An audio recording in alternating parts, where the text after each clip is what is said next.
Hi, everybody, and welcome to week 2 of your course. I wanted to go over a few things with you this week. We have an exciting week ahead of us. We are going to be starting in on project 1.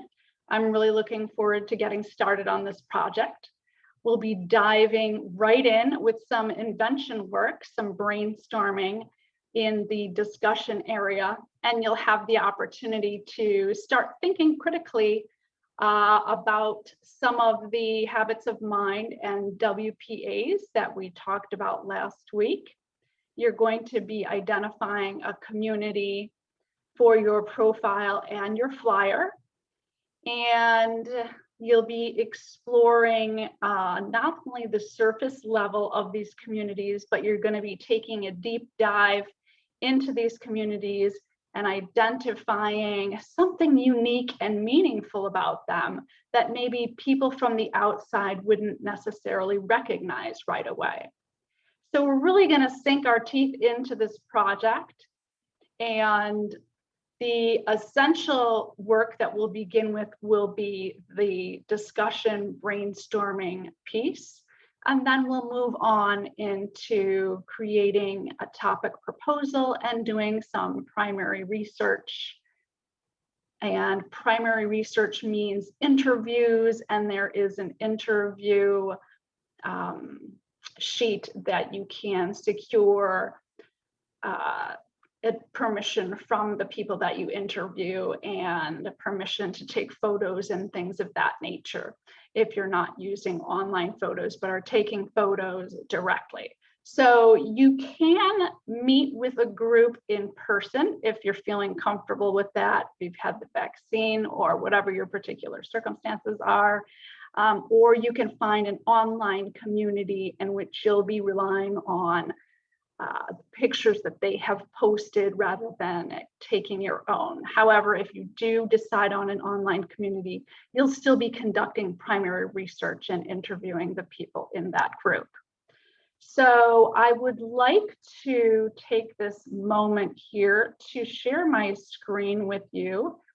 And we're going to go into the classroom so that I can point out, if you'll give me a minute here.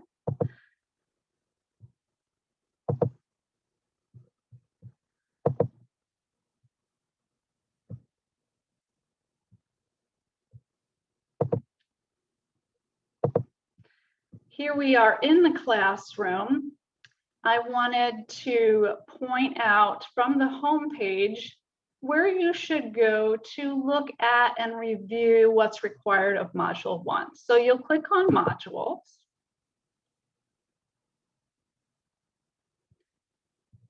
And you'll scroll down here.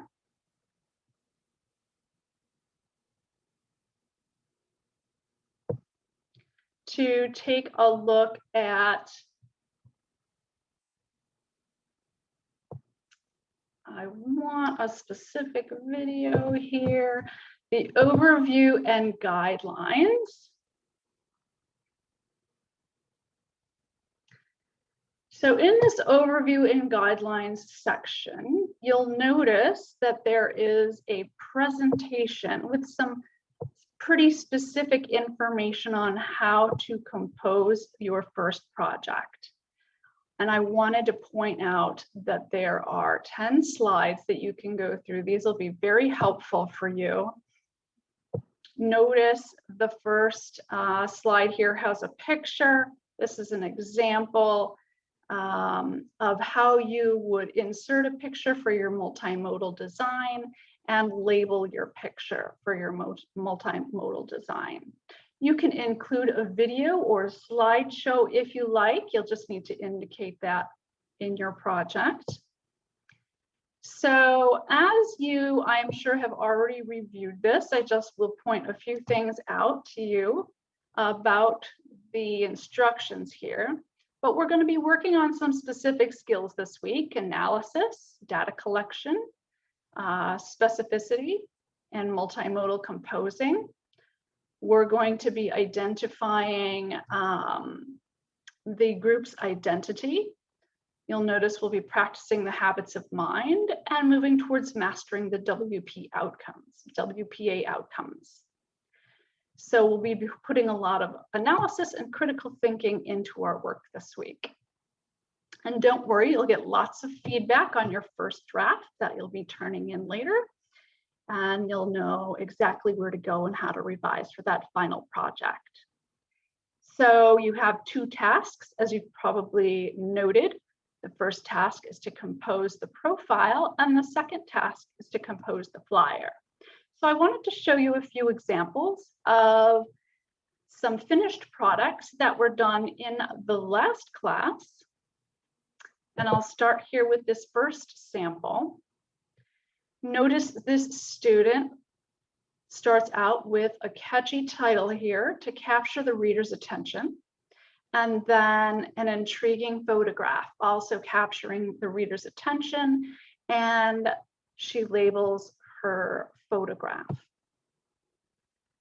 She starts out here with an introduction and takes us through, or walks us through, the group, what's going on in the group, how the group has developed. And I want to point out how she's using her primary research here. Notice that she's including a quote and some citing. That's essential to your project design.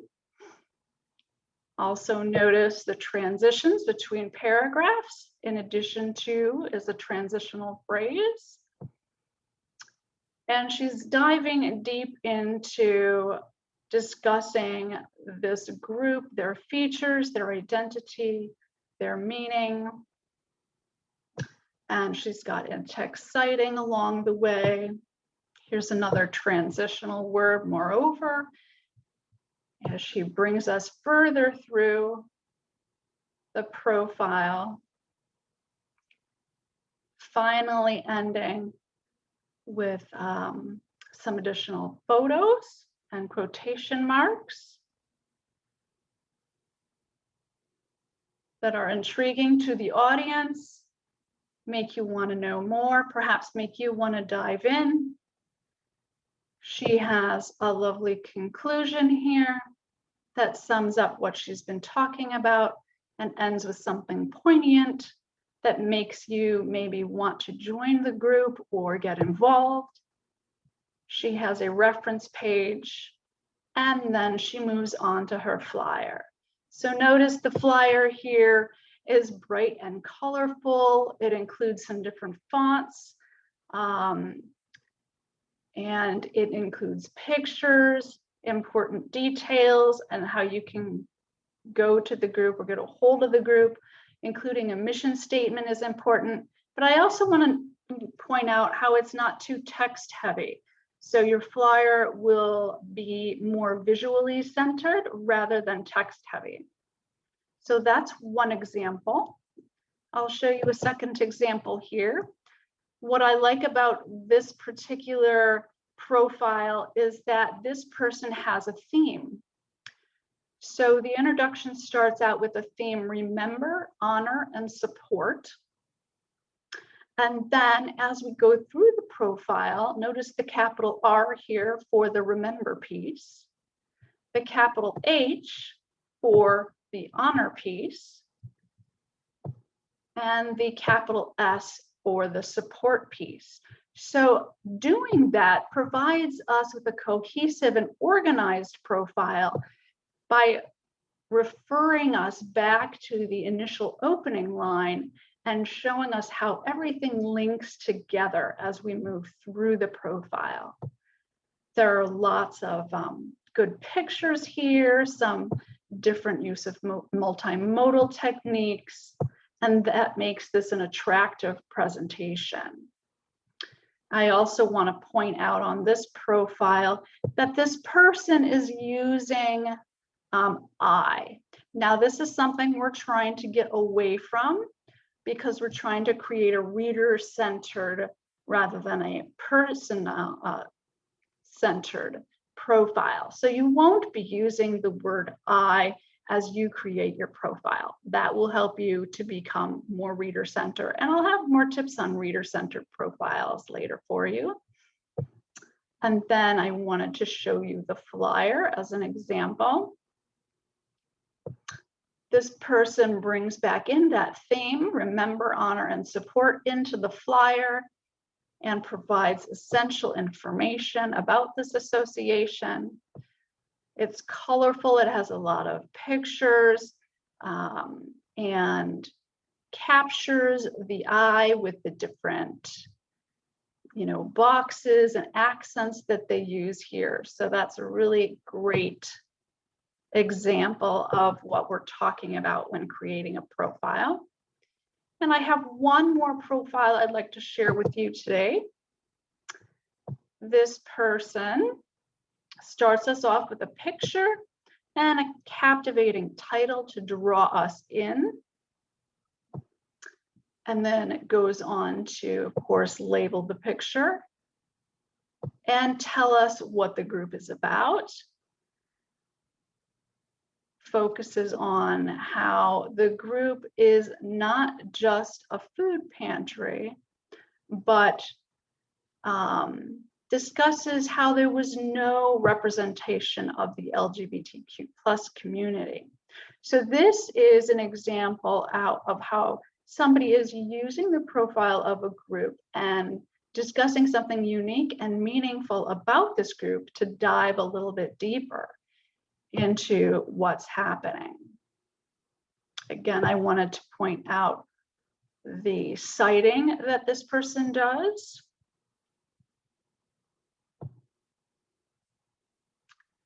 And the description as we move through the profile on what Equality Toledo is working towards, and they're working towards solving food insecurity. Some more details here from interviews that the person has conducted. So your primary research piece. Notice how this person is integrating the interviews, text, and analysis and critical thinking throughout this profile. So you will be doing that in your profile as well.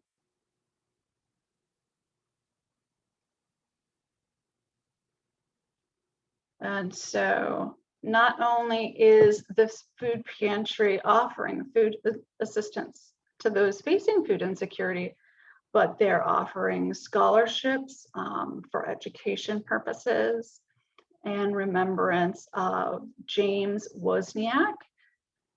And they're focused on the LGBTQ students. So see how this person is really going beyond and diving deep into the group and showing us something outside of just the food pantry that we might see on the outside. Is all about, donating food and helping with food insecurity, but they're also, this particular community group is offering so much more, and that is probably not something that you would see as an outsider looking in. So that can give you an example of what we mean by picking out something unique and meaningful about the group. And then I wanted to scroll down here to show you a properly referenced profile.